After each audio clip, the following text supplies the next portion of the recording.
아멘. 수요예배에 오신 우리 모든 성도님들 환영하고 축복합니다. 오늘의 저녁의 말씀을 통하여서 하나님이 우리에게 주시는 은혜를 다시 한번 더 새기고 또 주일을 지나고 다음 주일을 기다리며 이 한 주간의 중간에 놓쳐졌던 또 미루었던 그런 은혜의 그런 생각들과 그런 마음들까지 다시 회복할 수 있는 그런 시간이 되기를 소망합니다. 우리는 말씀을 공부하면서 어렵다고 느낄 때가 있습니다. 이 말씀의 의미가 무엇일까 고민이 될 때도 그렇지만, 근데 더 궁극적인 질문이 있죠. 내가 이 말씀대로 정말 잘 살아가고 있는가라는 질문입니다. 이런 솔직한 질문이 생기기도 하기 때문에 우리는 말씀의 어려움을 느끼게 되고 또 부담도 느끼게 됩니다. 오늘 본문 말씀은 그러한 말씀 중에 가장 어려운 큰 부분이 되지 않을까라는 생각이 드는 부분입니다. 예수님께서는 십자가를 지시기 바로 전날 제자들에게 이런 말씀을 하신 적이 있습니다. 요한복음 13장 34절과 35절 말씀인데 우리 같이 한번 읽어보겠습니다. 새 계명을 너희에게 주노니 서로 사랑하라. 내가 너희를 사랑한 것 같이 너희도 서로 사랑하라. 너희가 서로 사랑하면 이로써 모든 사람이 너희가 내 제자인 줄 알리라. 아멘. 예수님께서 이 말씀에서 제자들에게 주셨던 교훈은 사랑하며 살라는 것입니다. 그런데 사실 이 말씀이 너무 당연한 것이라서 그렇게 크고 대단하게 들리지는 않습니다. 예수님 이전에도 또 이후에도 충분히 모든 사람들은 서로 사랑하자라는 말을 많이 하였기 때문입니다. 그런데 예수님께서 하신 이 말씀을 자세히 보면 너희가 서로 사랑하면 이로써 모든 사람이 너희가 내 제자인 줄 알리라라는 그냥 사랑하라는 말씀이 아니라 여기에 덧붙인 말씀이 함께 있다는 것입니다. 사람들이 말하는 사랑과 예수님의 사랑이 다르다는 것이죠. 세상에서 말하는 사랑의 정의가 무엇이겠습니까? 여러분, 대중가요의 그 가사를 보면요, 대부분이 사랑의 주제를 담고 있습니다. 그런 사랑은 감정을 말합니다. 사랑에 빠진다는 표현도 그러한 것을 담고 있죠. 애틋한 감정, 즉 남녀 간의 그런 로맨스를 담고 있는 것이 대부분입니다.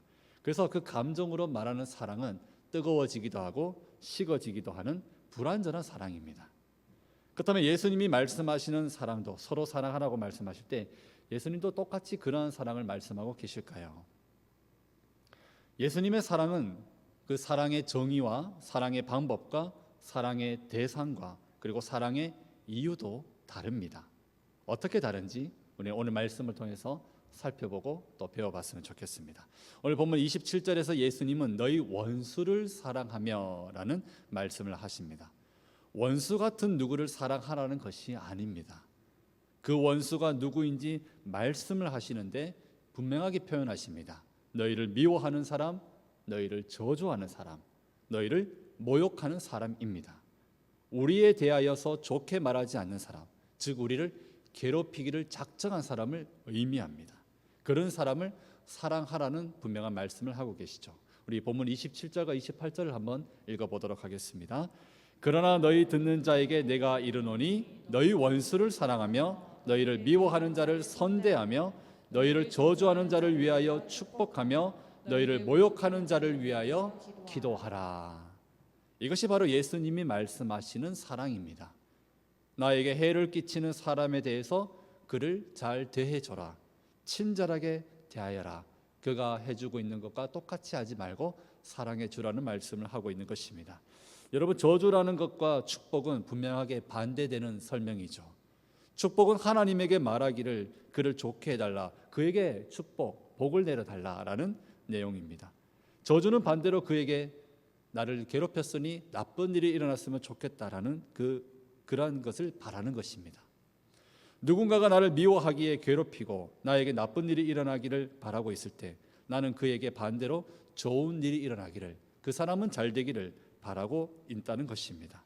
그리고 너희를 모욕하는 자를 위해 기도하라라고 말씀하시는 것은 행동과 말을 하는 것도 쉽지 않지만 마음을 다해서 진심으로 그가 축복받기를 기도하고 그의 유익을 구하라라는 말씀이 됩니다.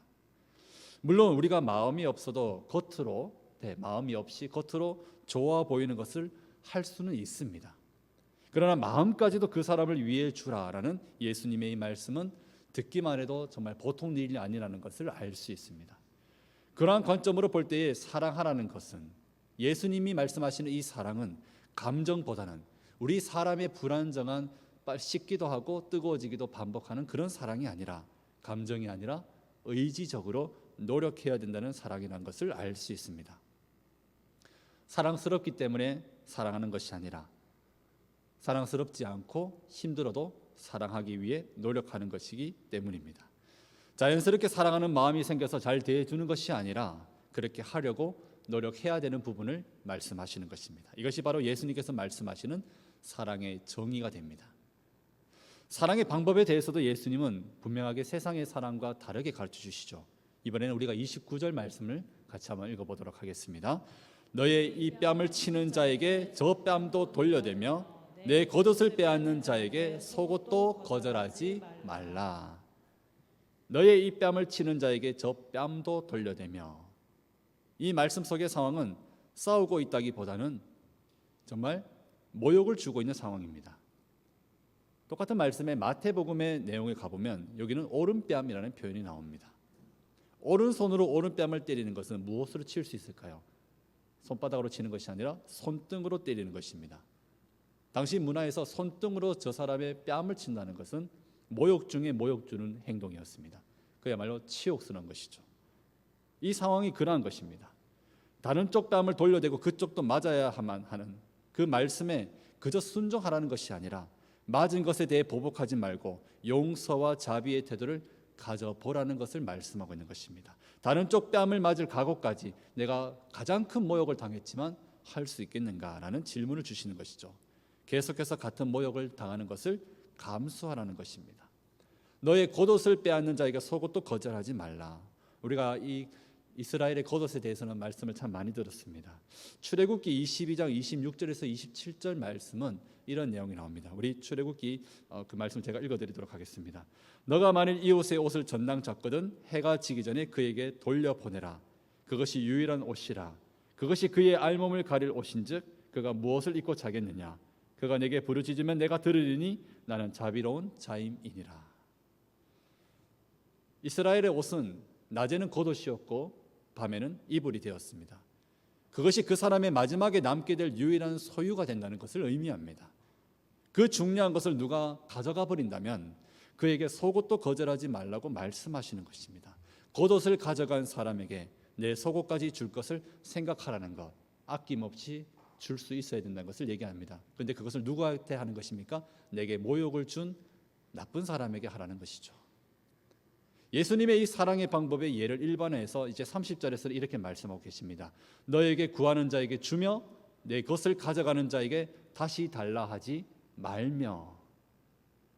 무엇을 빌려주는 것에 대한 말씀인데, 빌려주든지 가져가든지 너의 그 가진 소유를 마지막까지 가져간다면 그것을 다시 찾으려고 하지 말고 내어주라라는 말씀까지 하시는 것입니다. 이것이 예수님의 사랑의 이제 방법입니다. 근데 우리가 이것을 이해하기가 참 어려운 것은 우리는 세상 속에 살고 있습니다. 세상에선 사랑의 방법이 어떻습니까? 무엇인가를 해줘야 사랑이라고 말합니다. 그저 주는 것이 아니라 반드시 대가를 먼저 제시해 주어야 합니다. 예수님이 말씀하시는 그것과 다른 근본적인 사랑의 방법은 상대를 위해서 나의 권리를 내려놓는 것, 희생하는 것을 얘기하고 있습니다. 상대의 유익을 나보다 먼저 생각하는 것이 예수님의 말씀하시는 사랑의 방법이기 때문에 우리가 살고 있는 세상에서의 사랑은 전혀 다르다는 것을 발견하게 됩니다. 그렇기 때문에 이것은 쉽지 않습니다. 이것에 대해서 예수님께서는 더 포괄적으로 정리하시며 31절에서 이 말씀을 하십니다. 이번에 31절 말씀 같이 읽어보겠습니다. 남에게 대접을 받고자 하는 대로 너희도 남을 대접하라. 이것은 사람들이 많이 알고 있는 오랫동안 내려온 황금률이라는 부분입니다. 당시 대부분 성도가 아닌, 그리스도인이 아닌 철학자들도 비슷한 말을 했었습니다. 내가 받고자 하는 대로 누군가에게 대해줘야 된다.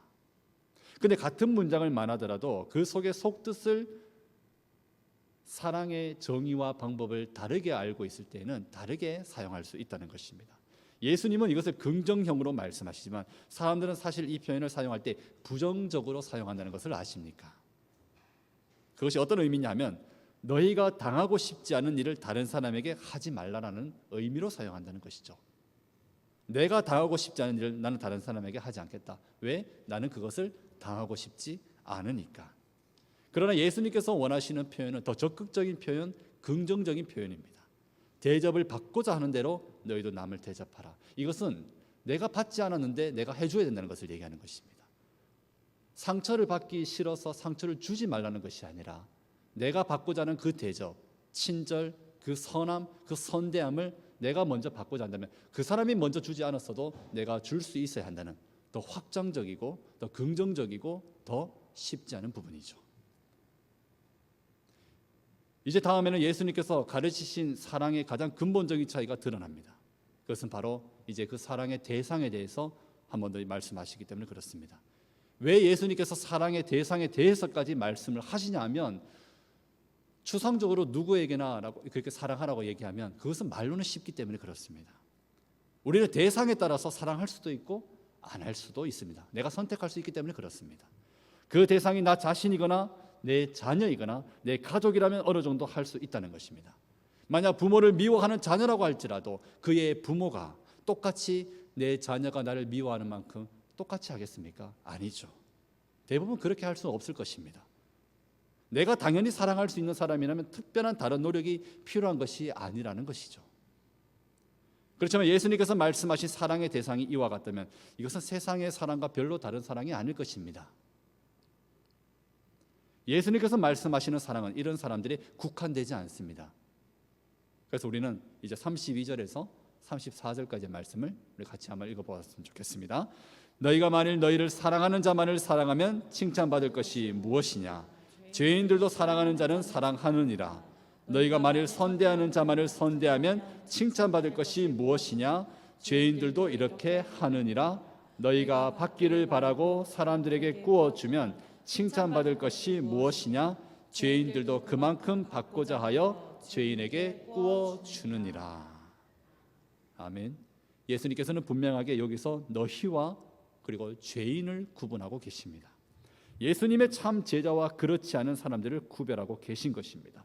죄인은 사랑하는 자만 사랑합니다. 나에게 잘해주는 사람에게 잘해주는 것. 근데 그것은 누구나 할 수 있는 것입니다. 적당한 대가를 받고 빌려주는 것도 역시나 누구나 할 수 있는 것입니다.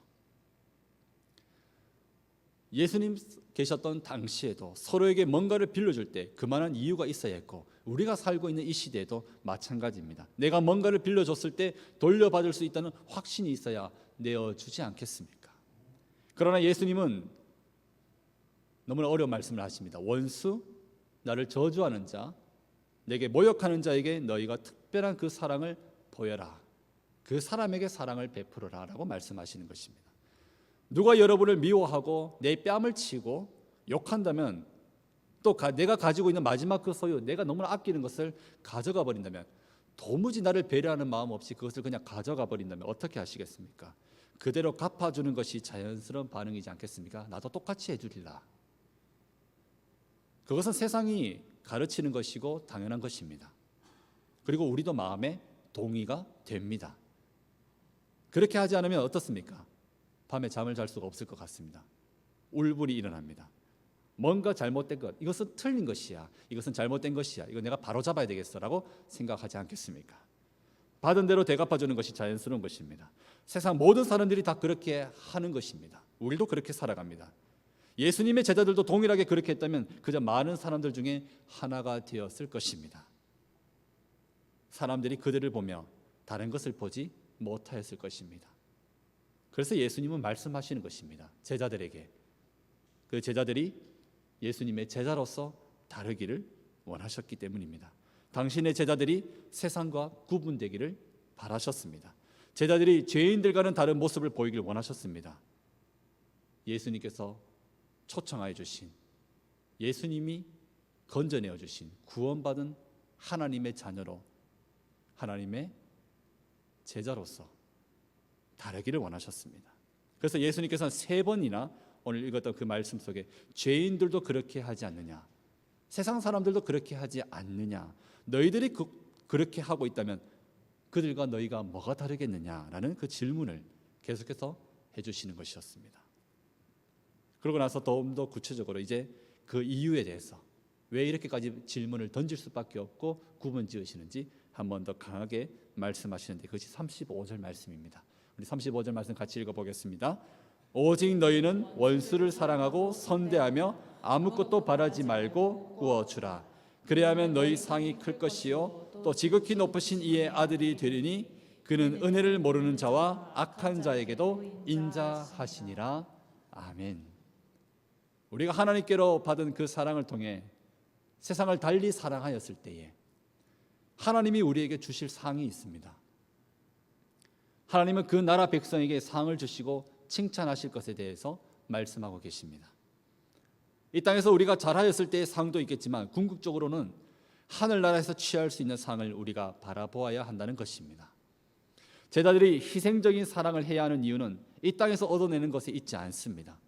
이것은 사랑을 베푼 사람에게 뭔가를 돌려받는 것이 아닙니다. 그것은 하나님께서 은혜의 선물로 갚아주실 상입니다. 영원한 상이 된다는 것입니다. 그런데 이 말씀 안에는 받을 하늘의 상보다도 더 큰 이유가 함께 들어가 있습니다. 또 지극히 높으신 이의 아들이 되리니 그는 은혜를 모르는 자와 악한 자에게도 인자하시니라. 무엇입니까? 하나님을 아는 자라는 것을 얘기하는 것입니다. 지극히 높으신 이 여호와 하나님입니다. 우리가 그분의 자녀가 된다는 것을 얘기하고 있는 것입니다. 자녀가 어떻게 아버지를 모르겠습니까? 부모가 어떻게 자녀를 모르겠습니까? 하나님과 나 사이의 분명한 관계는 서로가 얼마나 서로를 알고 서로의 그 뜻을, 마음을 헤아리고 그 뜻 안에서 살아가고 있는가. 하나님 아버지가 어떤 분이신지를 알 때에 진짜 하나님의 자녀라면 그 하나님 아버지의 모습을 닮아 그분의 마음을 헤아려 그 삶을 닮아가려고 하지 않겠습니까? 그래서 이 말씀의 정확한 표현은 우리가 하나님의 자녀가 비로소 된다는 것을 얘기해 주는 것입니다. 우리가 하나님의 자녀임이 서로 사랑할 때 어떤 사랑입니까? 사랑하기 힘든 대상을 사랑하기 시작할 때 마침내 드러날 것이라는, 그 입증될 것이라는 의미를 여기서 설명하고 있는 것입니다. 너희가 진정한 하나님의 자녀로서 드러날 것이라는 말씀인 것입니다. 누구의 아들이라는 것은 관계뿐만 아니라 그와 같은 모습이라는 것을 나타내는 표현입니다. 그 속에 속했다는 것입니다. 함께 한다는 것을 얘기하는 것입니다. 그리고 여기서 드러나는 그 하나님의 성품, 하나님의 모습, 하나님의 속성은 무엇입니까? 그는 은혜를 모르는 자와 악한 자에게도 인자하시니라. 하나님은 계속해서 이 땅의 모든 사람들에게 은혜를 베풀고 계십니다. 하나님 없이 살 수 있는 사람은 아무도 없습니다. 이 땅에 아무도 없습니다. 단지 그것을 알고 인정하는 사람이 있고 모르고 인정하지 않는 사람이 함께 살아가고 있을 뿐입니다. 하나님을 인정하지 않는 사람들, 하나님을 모르는 사람들, 은혜를 그렇게 베풀어 주지만 모르고 있는 사람들, 감사하지 않는 사람들, 그런데 하나님께서는 그들에게 천벌을 내리지 않습니다. 오늘 그 사람이 큰 죄를 저질렀다고 그 자리에서 당장 죽이지 않습니다. 하나님은 하나님을 믿는 자들에게는 항상 좋은 것을 주시고, 하나님을 욕하고 하나님을 무시하고 하나님을 모르고 살아가는 자들에게 항상 나쁜 것을 주시는 분이 아닙니다. 하나님은 오래 참으시고 다 아시고 오래 인자하심을 베푸시는 분이십니다. 우리는 내가 뭔가 잘한 것 같은데 그 대가가 돌아오지 않을 때 우리는 하나님께 하나님 너무하십니다, 불공평하다는 이야기를 꺼낼 때가 있습니다. 그런데 정말 하나님이 공평하시다면, 내가 생각했을 때 그 공평하심으로 하나님이 이 땅을 정말 다스리신다면 이 세상에 남아있는 것이 있겠습니까? 이미 다 사라졌을 것입니다. 하나님은 우리 모두에게 오래 참고 기다리십니다. 이것이 무엇입니까? 내가 받은 대로 주는 것이 아니라 하나님의 인자하심과 그 은혜로우심은 진짜 사랑이 무엇인지 앞서 이미 우리에게 보여주고 계신 것입니다. 하나님의 우리에 대한 사랑과 은혜의 절정은 그래서 하나님의 아들을 이 땅에 구세주로, 십자가로 우리의 죄를 대신하여 보내주신 것이지 않겠습니까? 하나님은 여전히 세상 모든 사람들이 돌아올 수 있도록 그 길을 열어두고 계신 것입니다. 구원받은 자들은, 이곳에서 예배드리는 우리 하나님의 성도들은 그 은혜를 조금 더 특별하게 먼저 받고 입은 것입니다. 그렇다면 그 하나님의 용서와 사랑이 어떤 것인지 한번 생각해 보십시오. 여러분이 받은 그 은혜가 어떤 은혜인지 생각해 보십시오. 하나님께서 그것을 주시기 위해 지금도 베푸시고 계신 그 인자와 사랑이 무엇이고 우리를 죄와 사망에서 건져내시기 위해 그가 지불하신 그 희생은 어떤 것인지 생각해 보십시오. 우리에게 대가를 요구하신 적이 없습니다. 이것이 예수님께서 이 세상에서는 정말 말도 안 되는 이 특별한 사랑을 우리에게 이제는 계명으로, 새 계명으로 우리에게 주시는 그 말씀하고 계신 이유입니다. 우리의 참 구원자 되시며 참 하나님 아버지가 되셔서 우리를 그분의 자녀로 삼아 주셨기 때문입니다. 그 사랑을 특별하게 받게 해주신 것입니다. 그러므로 그 사랑을 우리에게 이제는 너희가 나를 믿는 성도라면, 제자라면 너희도 보여라 라고 말씀해 주고 계신 것입니다. 이제 마지막 본문 36절 말씀 우리 같이 읽어보도록 하겠습니다. 너희 아버지의 자비로우심 같이 너희도 자비로운 자가 되어라. 아멘. 사랑하는 성도 여러분, 하나님의 이 사랑으로 사랑하는 것이 예수님을 믿는 자들과 그렇지 않은 자를 구분하는 예수님의 방법이요, 예수님의 말씀이요, 예수님의 뜻입니다. 참된 제자와 그렇지 않은 제자를 구별하는 기준이 되는 것입니다. 말씀을 배워가면서 마음속에 이런 생각이 듭니다. 왜 이런 사랑을 우리는 잘하지 못할까? 찾아낼 수 있는 답은 그렇게 어렵지 않습니다. 그런 사랑을 하면 내가 손해보기 때문입니다. 내가 손해보고 싶지 않기 때문에 그런 사랑을 하지 못하는 것입니다. 예수님이 말씀하신 사랑이 교회 안에 또한 세상에 가득하다면 그런 환경에서 예수님이 말씀하시는 그 사랑을 행동하고 순종하는 것은 어렵지 않을 것입니다. 왜냐하면 그것 때문에 내가 손해볼 것이 없고 아플 일도 없기 때문에 그럴 것입니다. 그러나 우리가 사는 세상, 또 우리가 함께 있는 이 장소는 그렇지 않습니다. 서로가 손해보지 않으려고 다른 사람의 것을 취하려고 하는 세상입니다. 이런 세상에서 예수님의 사랑의 삶을 산다는 것은 당연히 어렵고 힘든 것입니다. 그렇지만 그렇다고 우리는 예수님의 이 말씀과 예수님의 이 권면과 또한 명령을 무시할 수는 없습니다.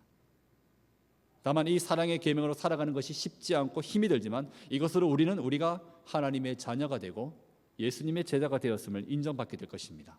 비로소 나타낼 수 있게 될 것입니다. 그리고 영원한 하나님의 그 상이 예비되어 있음을 보게 될 것입니다.